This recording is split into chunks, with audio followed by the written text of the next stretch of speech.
मुद्रा, 4 मुद्रा हो गया भैया। और मूल्य बढ़ाओ, बढ़ाइए। 5 ताम्र मुद्रा। 5 ताम्र मुद्रा।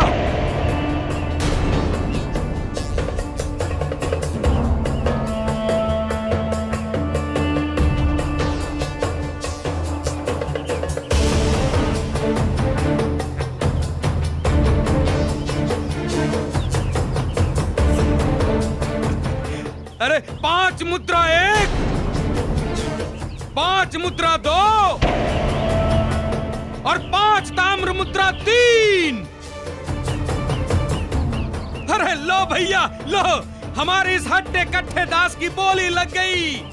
साहूकार जी ने हमारे इस युवा दास को 5 ताम्र मुद्रा में क्रय कर लिया है। वैसे साहूकार जी, आप इससे काम क्या करवाएंगे? मैं इससे अपना कोल्हू चलवाऊंगा। कोल्हू। मैं इससे अपना कोल्हू चलवाऊंगा। कोल्हू।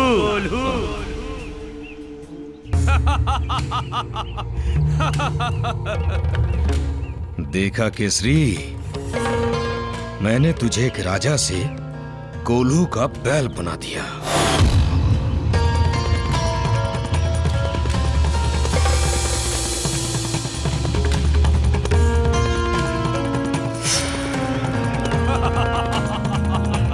ये लीजिए साहूकार जी, आज से ये दास आपका हुआ।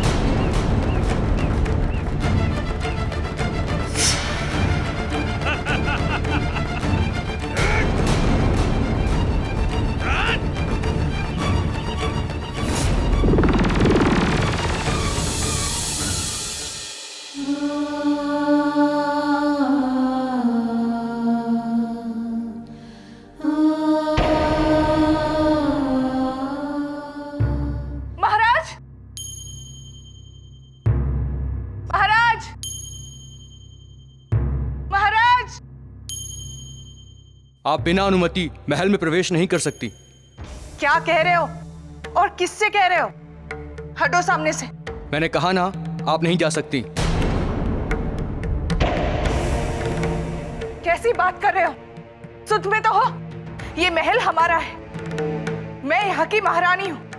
ना मुझे अंदर जाने के लिए किसी की अनुमति की आवश्यकता है और ना मुझे रोकने का किसी का साहस। हटो सामने से।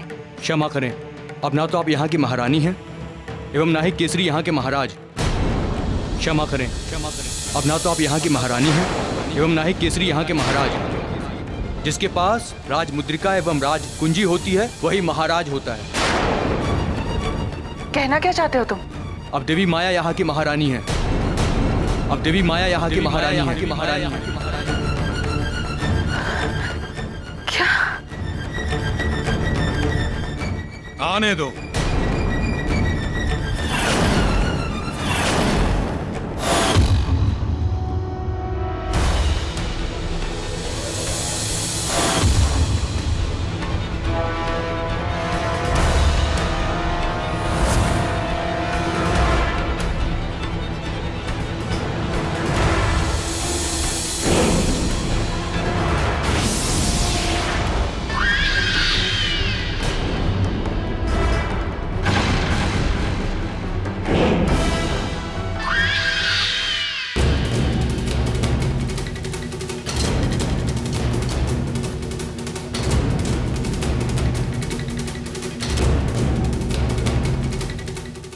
नर्तकी, तू और महारानी, ये क्या ब्राह्मण दे? एक नर्तकी, एक नगर वधू, इस राज्य की महारानी, ये मैं क्या सुन रही हूँ? सत्य सुना है आपने। अब यही यहाँ की महारानी है, देवी माया।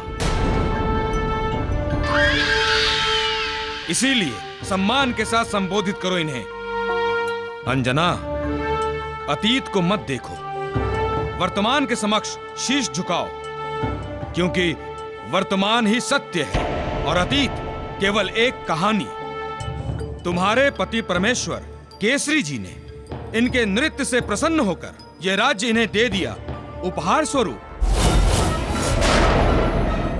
याद है अंजना, तुमने एक दिन इसी नर्तकी को थप्पड़ मारा था। परंतु देखो, भाग्य का खेल, आज वही नर्तकी इस राज्य की महारानी है। और जो इस राज्य की महारानी थी, वो दासी से भी गई बीती हो गई।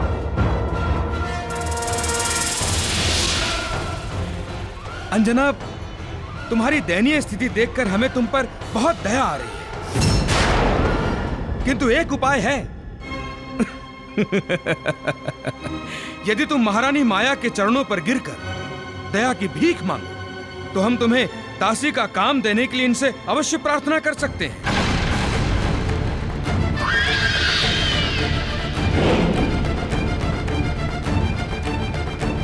दया की भिक्षा तो अब तुम मांगोगे। नीच निकृष्ट ब्राह्मण देव, और ये नर्तकी मांगेगी, क्योंकि अब मैं आ गई हूं, इस राज्य की महारानी अंजना। ग्लानि तो केवल मुझे इस बात की है कि मैंने उस दिन एक महारानी की शालीनता की सीमा को क्यों नहीं लांघा। एक थप्पड़ ही क्यों मारा केवल मैंने इसे। घोड़े बरसाकर त्वचा क्यों नहीं खींची। बस अंजना, बस। विराम दो अपनी जिह्वा को। सैनिकों, इन्हें भी इस राज्य से धक्के मारकर बाहर निकाल दो, जिस प्रकार केसरी को बाहर निकाला था। ले जाओ इन्हें। बस वहीं रुक जाओ। अभी तक तुम्हारे सैनिकों में इतना साहस नहीं है कि वो मुझे छू सके। इस समय तो मैं जा रही हूं, किंतु मैं लौट कर आऊंगी तुम्हें तुम्हारे किए का दंड देने के लिए। इस बात को याद रखना।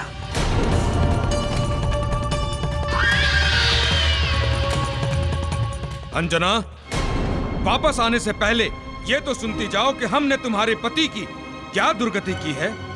वो बलशाली, जिसके बल पर तुम वापस आने को कह रही हो, उसे हमने कौड़ियों के मोल बिकने योग्य नहीं छोड़ा, समझी?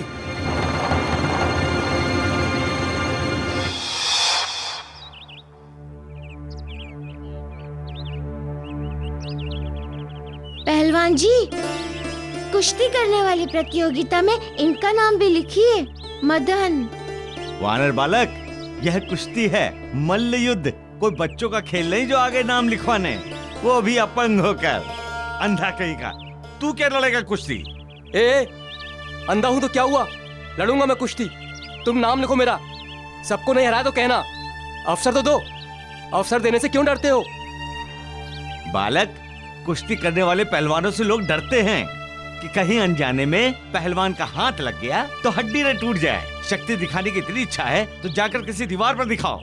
भैया जी, इस कुश्ती प्रतियोगिता का आयोजन राज्य की ओर से किया गया है। नियमतः इस प्रतियोगिता में भाग लेने वाले प्रत्येक इच्छुक को अपना नाम लिखवाने का अधिकार है। आप इनका नाम प्रतियोगियों की सूची में सूचीबद्ध करने में मना नहीं कर सकते। ठीक है, प्रवचन नहीं।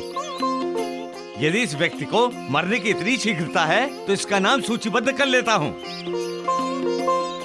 बोलो जी, बोलो, नाम बोलो। मदन।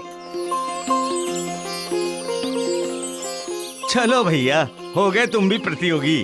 अब लड़ने के लिए तैयार हो जाओ। मैं पूर्णतया तैयार हूँ। तो जैसे कुश्ती के लिए तैयार हो, वैसे ही अपनी बहन के ब्याह के लिए भी तैयार रहना।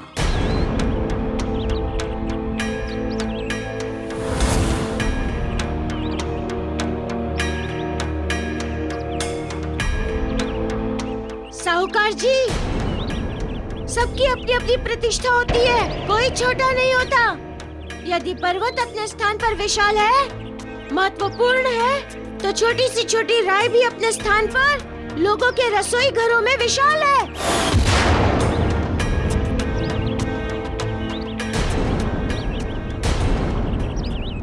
कहने का अर्थ है भगवान ने सबको समान तथा किसी न किसी उद्देश्य से बनाया है। सब में कुछ न कुछ विशेषता दी है। किसी को दम की शक्ति तो किसी को धन की शक्ति। किसी में मन की शक्ति दी है तो किसी को बुद्धि की। इसीलिए कहा गया है, कभी भी किसी को निर्बल असहाय नहीं समझना चाहिए, क्योंकि जिसके पास मन की शक्ति होती है ना, वो तन की शक्ति वालों से अधिक शक्तिशाली होता है।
भैया, क्या आपने किसी साहूकार और एक वानर राज को साथ में देखा है?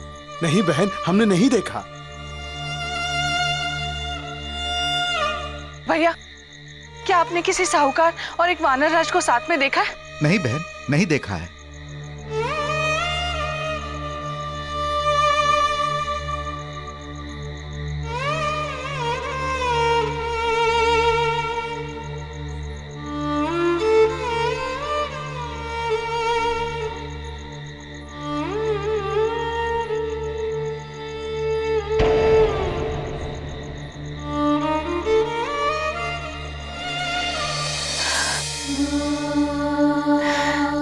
न जाने कहाँ और कैसे होंगे महाराज।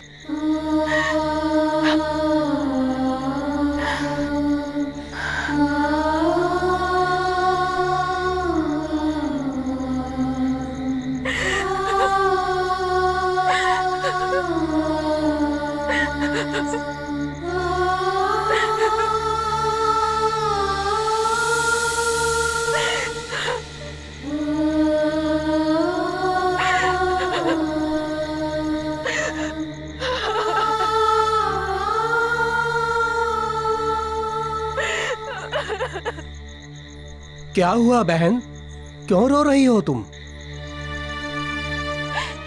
मैं अपने पति वानरराज केसरी को ढूंढ रही हूँ। एक ब्राह्मण ने उन्हें बेच दिया, किंतु कहाँ बेचा ये पता नहीं लगा पा रही हूँ। पांच ताम्र मुद्रा! हमारे इस हट्टे कट्टे दास की बोली लग गई।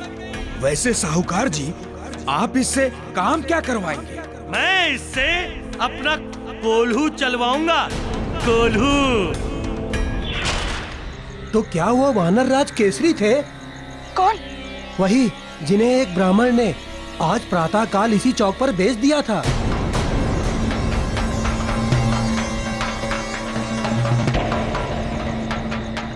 क्या आप जानते कि उन्हें किसने खरीदा? उस दुष्ट को कौन नहीं जानता बहन, नरोत्तम दास नाम है उसका और कोल्हू पेरने का काम है उसका। वो महाराज केसरी को कोल्हू खिंचवाने के लिए ही तो लेके गया है। क्या आप जानते हैं वो कहाँ रहते हैं? उत्तर दिशा में, यहाँ से 50 कोस दूर है उसका गांव। आज मैं बहुत प्रसन्न हूँ, जानती हो क्यों? क्योंकि अब मेरी बहन का ब्याह उस साहूकार से नहीं होगा।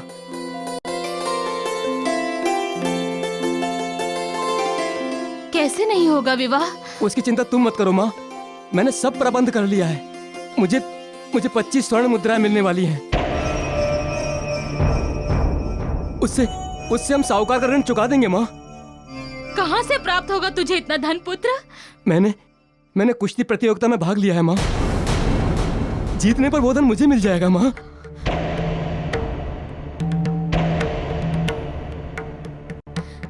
तू पागल हो गया है क्या? तो जैसे लोगों के लिए होती है कुश्ती प्रतियोगिता भला? चिंता मत करो माँ, देख लेना ये प्रतियोगिता मैं ही जीतूंगा। कैसे जीतेगा तू पुत्र?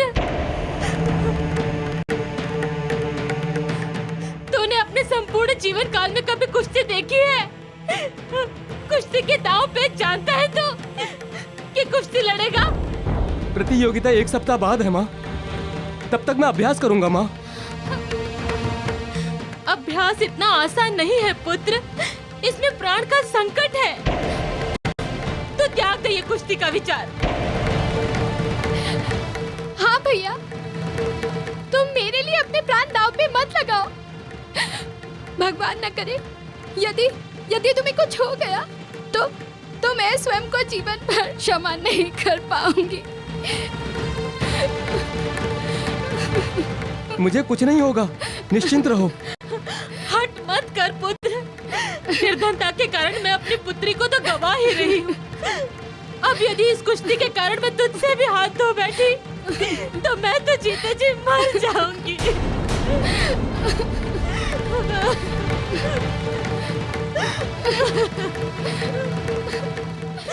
माता, मदन को कोई परास्त नहीं कर सकता। इसके पास आंखें नहीं है तो क्या हुआ? केवल देखने की ही शक्ति ही नहीं है ना, किंतु मन की शक्ति तो है ना इनके पास। मदन केवल एक शक्ति में सफल नहीं है, किंतु इसकी बाकी शक्तियाँ अन्य की तुलना में अधिक जागृत एवं अत्यधिक सफल है। माता, ईश्वर ने मनुष्य को एक शक्ति से असहाय करता है तो उनकी अन्य शक्तियों को सफल कर देता है, उस निर्बलता को दूर करने हेतु। हाँ माँ, मन के हारे हार है और मन के जीते जीत। माता, एक सत्य और है कि कोई भी किसी कार्य हेतु पहले से योग्य नहीं होता, उससे योग्य बनना पड़ता है अपने परिश्रम से, अपनी बुद्धि से।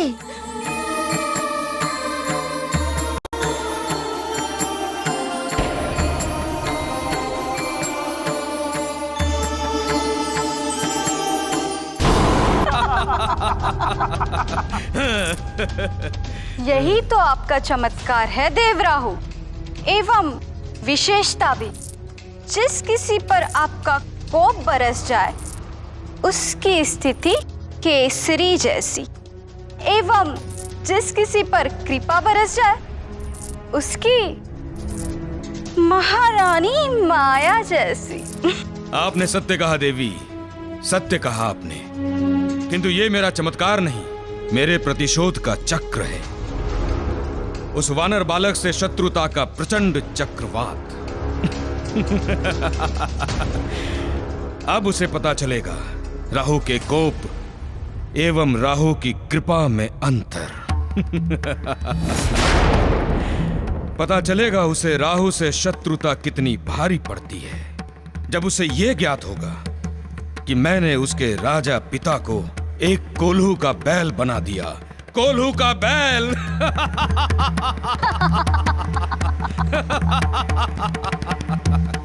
मारुति, राहु जब शत्रु भाव में आता है तो कुछ नहीं छोड़ता, कुछ नहीं। उससे बचने का केवल एक ही मार्ग है, उसकी दास्ता स्वीकार कर लो। उसके मार्ग में बाधक मत बनो, उसे वो करने दो जो वो करना चाहता है, अन्यथा मिटा देगा,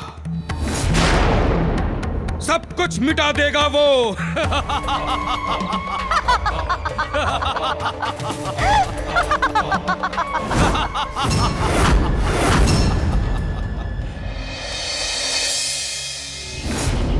अरे सुनो, आज से कोल्हू में बैल नहीं जुतेंगे, आज से इसे जोतना है।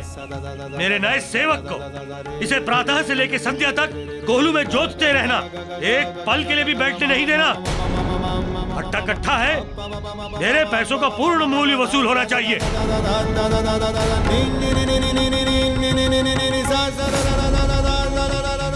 और हाँ, काम चोरी दिखाए तो बेझिझक कोड़े बरसाना, दया नहीं दिखाना।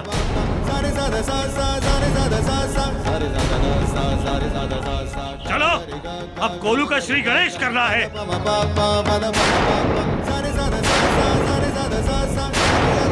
सा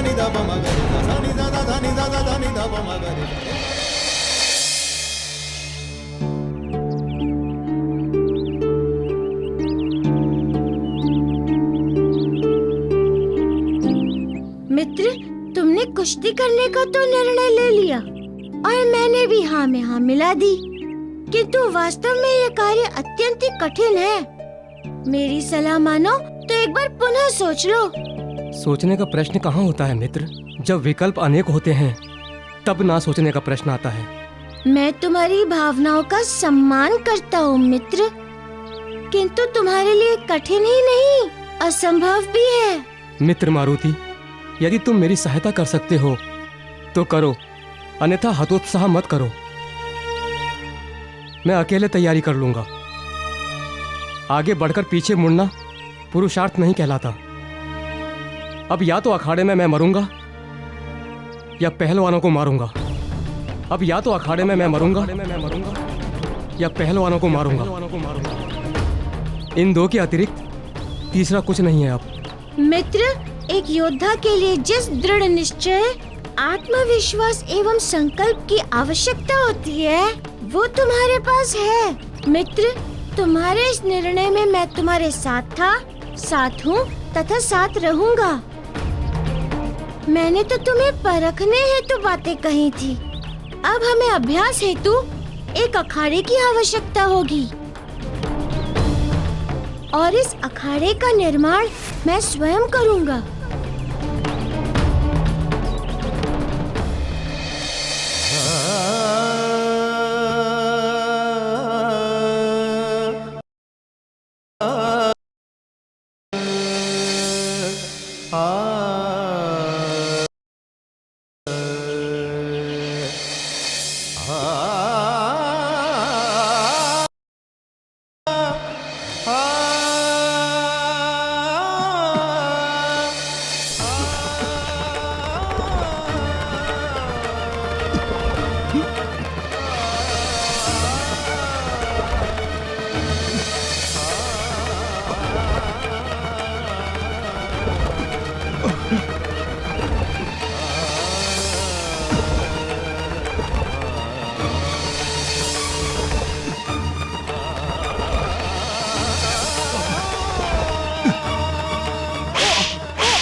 क्या कर रहे हो मित्र? अखाड़ा माप रहा हूँ।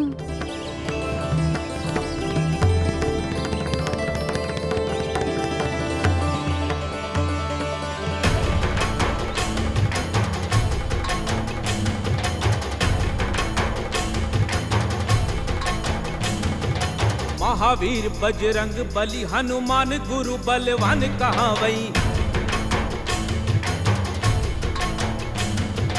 हनुमान नाम से बने अखाड़ा पहलवानन के इष्ट कहाँ वही।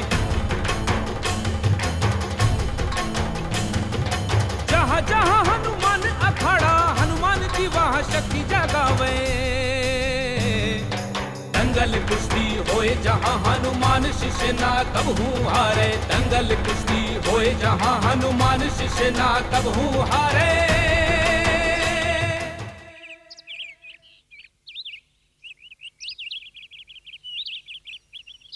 मित्र, तुम्हारा अखाड़ा तैयार है।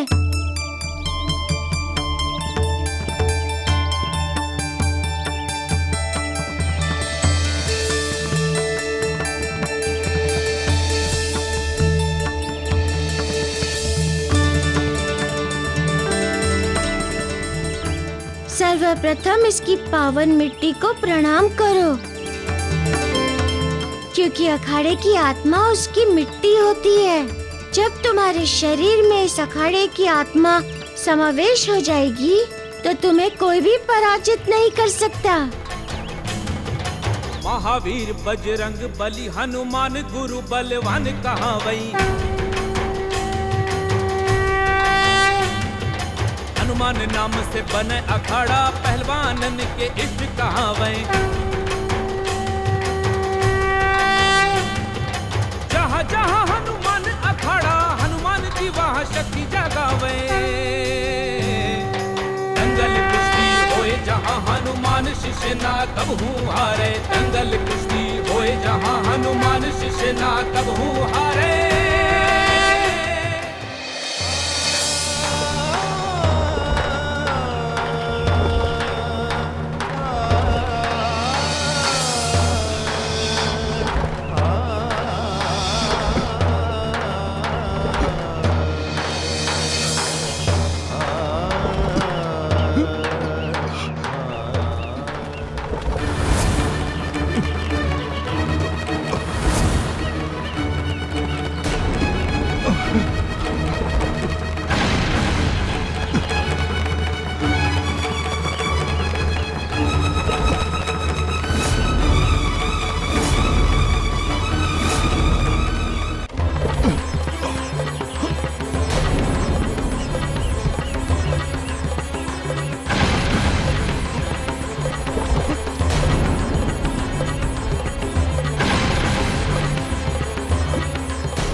महाराज जी है।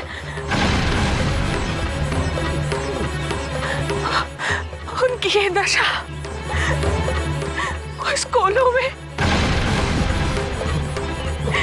महाराज महाराज महाराज महाराज महाराज महाराज, ये क्या हो गया आपको? ये क्या हो गया महाराज आपको? ये क्या हो गया? ये मैं क्या देख रही हूँ? आपको किस स्थिति में देख रही हूँ?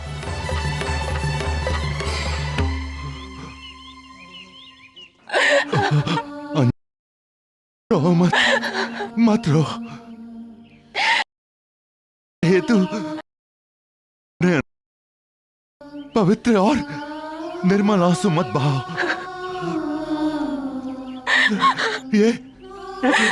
ये सब तो मेरे अपने कर्मों का फल है। मेरे द्वारा तुम पर किए गए अत्याचारों का दंड है ये। इसका पात्र हूं मैं। इसी का मैं अधिकारी हूं। नहीं महाराज नहीं, ऐसा मत कहिए, अन्यथा मुझे तो नरक में भी स्थान नहीं मिलेगा। मैं आपसे मिलक रही, अकेला छोड़ दिया मैंने आपको। अपराधी हूं मैंने अपराध किया है, पाप, घोर पाप। किंतु अब मैं आ गई हूँ, अब सब ठीक हो जाएगा। मैं सब ठीक कर दूंगी, सब ठीक कर दूंगी। मैं आपको यहाँ से ले चलूंगी, आप चिंता मत कीजिए, तनिक भी चिंता मत कीजिए। आपके समस्त दुख, समस्त चिंताएं आप मेरे आंचल में डाल दीजिए।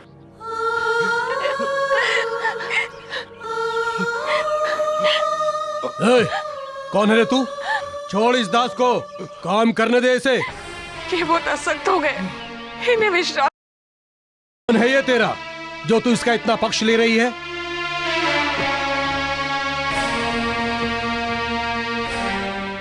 ये मेरे पति हैं।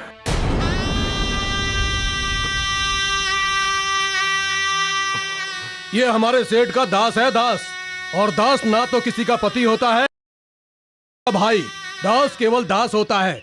इसे हमारे सेठ जी ने 5 ताम्र मुद्रा में क्रय किया है, और जब तक वो 5 मुद्राएं वसूल नहीं हो जाते, कोलू का बैल बना कोलू खींचता रहेगा, समझी? अब हट यहां से और इसे।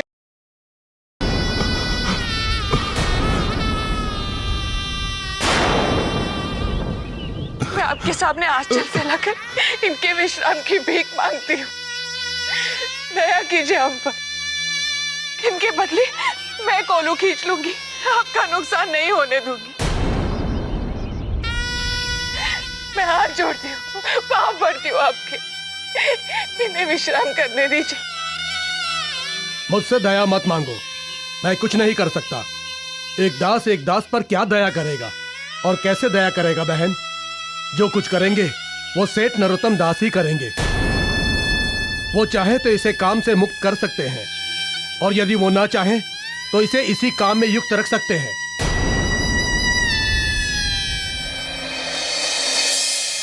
अपना ही घर समझो। अरे ससुराल है तो क्या हुआ?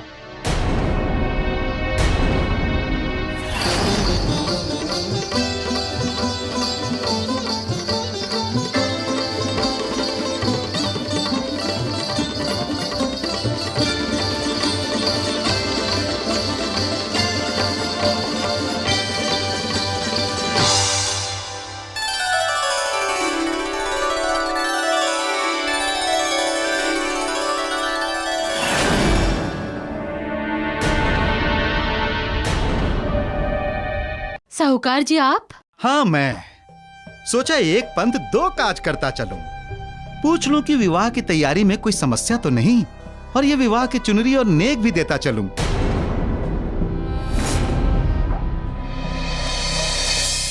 मालती बहन, इन्हें कहां रखवा दूं?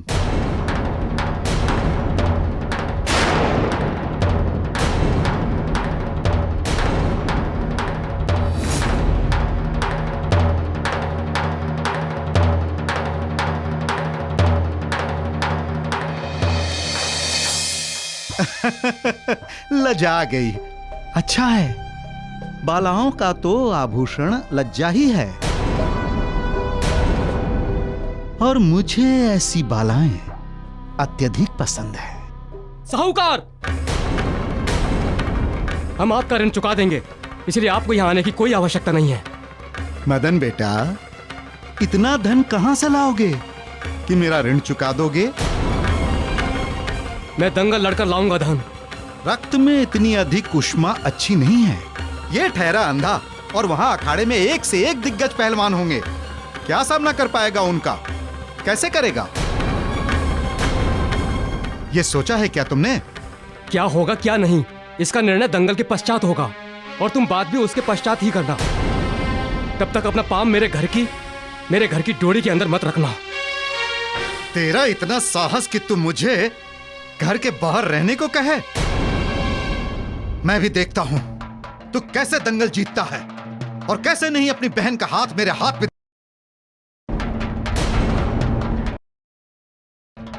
याद रख, बात तेरे ही घर आएगी।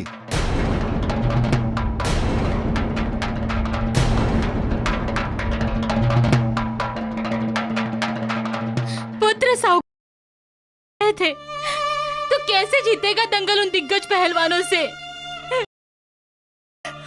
माता, ये दंगल मदन ही जीतेगा। आप निश्चिंत रहिए।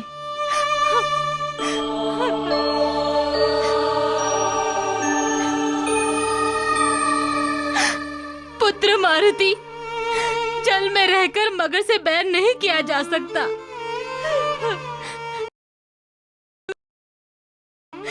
मेरे विचार से हमें साहूकार जी की बात मान लेनी चाहिए। आप मुझ पर भरोसा कीजिए माता। इसे अपना जीवन जीने के योग्य बनाने का मुझसे अवसर तो मत छीनिए। मैं हूँ ना माँ, आप निश्चिंत रहिए।